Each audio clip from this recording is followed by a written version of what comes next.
Good morning mga katuka. Kamusta na naman? What is your day? My day is very happy. Napakasaya ko mga idol. Ito, nalipat ko na pala yung mga sisiw dito. Yung naglimlim dun sa my dirty kitchen, nilagay ko na dito sa kulungan para mas mabantayan ko, tsaka ma-transfer sila kasi doon po medyo crowded sila doon. Baka mapasok yung mga sisiw doon mga katuka, delikado. E nandito rin po yung nanay. Ayan po, sinama ko na yung nanay. Ayan. Oh. Andun sila mga idol, oh. 4 na piraso po yung anak ni 5K sweater, over sweater Boston. Meron akong dinagdag dito 2, anak ni Malatuba. Ito yung kay Malatuba, oh. Teka lang, mabuti na lang mabait itong inay na to, kasi may mga inahin talaga na namamalo. Itong 2 to kay Malatuba to, kinuha ko dun sa breeding pen doon. Namisa na rin kasi magkasabay lang sila. Hinalo ko na lang dito at nilagay ko lang ng marking, kasi mga katuka, yung nilimliman ni Malatuba doon, 4 lang na itlog, 2 yung napisa, mayroon pa 2 doon, sigurado ko wala nang laman yun. Kaya dito ko na lang pinalagaan kay 5K sweater para mas mamonitor ko yung mga sisiw. Paunti-unti lang mga idol, kasi alam niyo naman po, mga backyard breeder lang po kami. At sa simpleng mga breeding na to masaya na kami. Alam niyo po yung sayang dulot ng pagbibreed. Yun nga yung sabi ko palagi, na hindi madali yung pagbibreed, mula yung pag-priming hanggang sa mangitlog na, hanggang sa palimliman, tapos dumating sa part na sa punto na namisa na, ay napakasarap sa pakiramdam bilang isang breeder or backyard breeder, na nakikita yung mga pagbubunga ng mga sakripisyo mo. At sigurado ako makaka-relate kayo dyan. Ayan, oh, napaka gaan sa loob, oh. Ang sarap sa pakiramdam pag makita mo sila. At napaka-healthy nila mga katuka. Ako'y nagpapasalamat sa Diyos dahil sa mga blessings na to ay balang araw makakapagbahagi tayo sa ating mga unang-una sa mga buyers talaga natin. Priority ko po yung mga buyers ko. Doon po sa mga nanghihingi pala, huwag kayong mag-alala. Hindi man ako nagpa-promise sa inyo na mabigyan ko lahat, kasi sa totoo po, kahit ibigay ko to lahat, yung mga manok ko dito hindi kakasya sa sobrang dami po ng mga naghihingi sa akin at mga followers natin.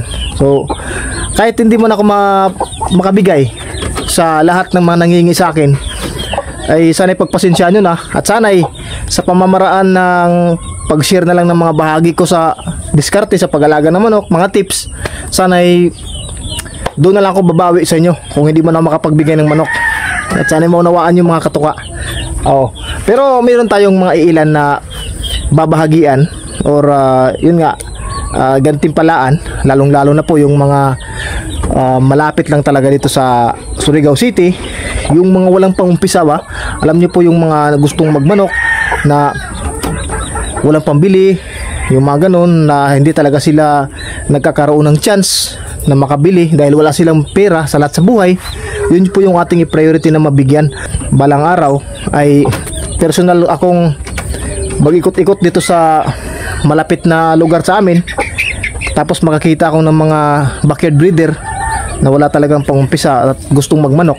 Yun yung bibigyan ko soon, at someday pag ipagkaloob po ng Panginoon yung pagkakataong yun. So nga pala mga idol, binigyan ko sila ng Progency kanina.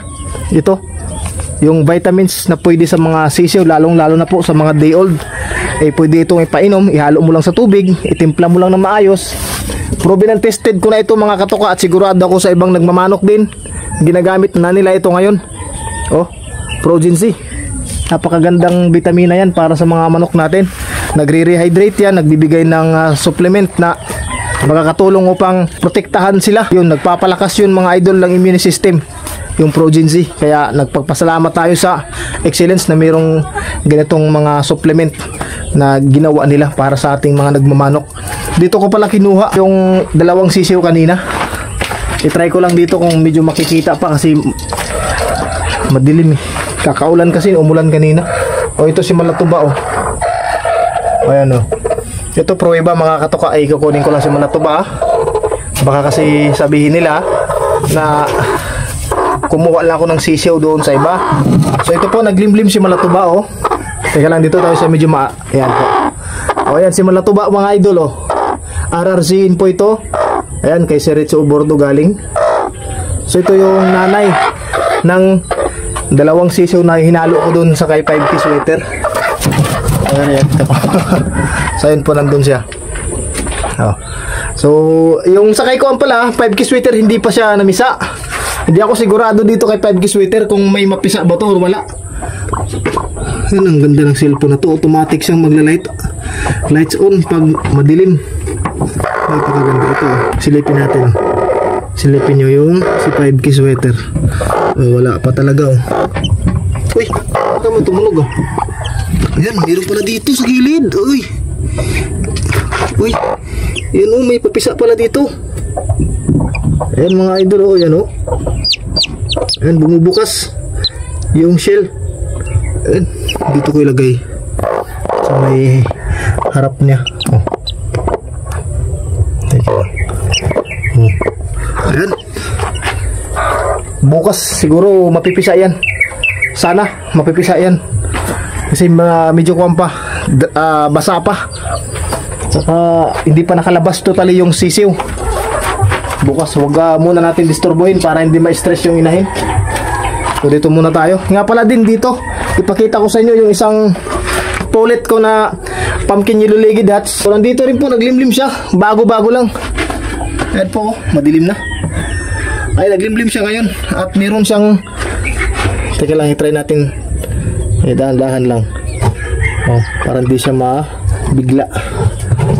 Teka lang, bilangin na natin yung itlog. Andun sa ilalim, oh. 3, 5, 10 pirasong itlog dito dahil ito po ay dumalaga pulit or anong tawag sa Tagalog nito? Dumalaga nga, tama ba? Paki-comment nga po mga idol kung dumalaga ba. Dahil dumalaga ito, hindi ako sigurado kung ito ay fertile yung mga itlog na kanyang nilimliman or wala. Kasi dumalaga nga mga idol. Kasi ito po ay bago lang po naikuan, free range. Ang nakita ko sa kanya na umaasawa sa kanya yung aking si 5K sweater na 6 times. Yun yung palagi niyang nilalapitan at dun siya nagpapaasawa. Kaya sana pag fertile yung mga itlog na yun ay napakagandang pang-umpisa natin. Dahil meron na tayong 5K sweater, pumpkin yellow legged hats. Nakapagandang panimula yun. Ano mga katuka, hanggang dito na lang muna. Hindi ko napahabain kasi yung memory card ko papuno na. 8 minutes lang yung aking maximum na oras. Oh, ito, isali ko na lang saglit. Itong nakikita niyo dito na patuka para sa mga sisiw ko ay yung Infinity Crumble. Para sa mga sisiw ko dito. O, yan po. Ayan. Ito naman sa kuwan. Ito lang. O, ito naman yung sa kay Jugod Gray over High Caliber Gray. Oh. Sa susunod na vlog ko, ipapaalam ko sa inyo kung ilan yung lalaki dito. Kaya abangan nyo mga idol, mga katuka. Maraming salamat muli sa pagtapos mo ng video ito. At kung kayo ay nagustuhan itong aking mga content, ay paki-subscribe na lang po ng aking YouTube channel. Maraming salamat muli.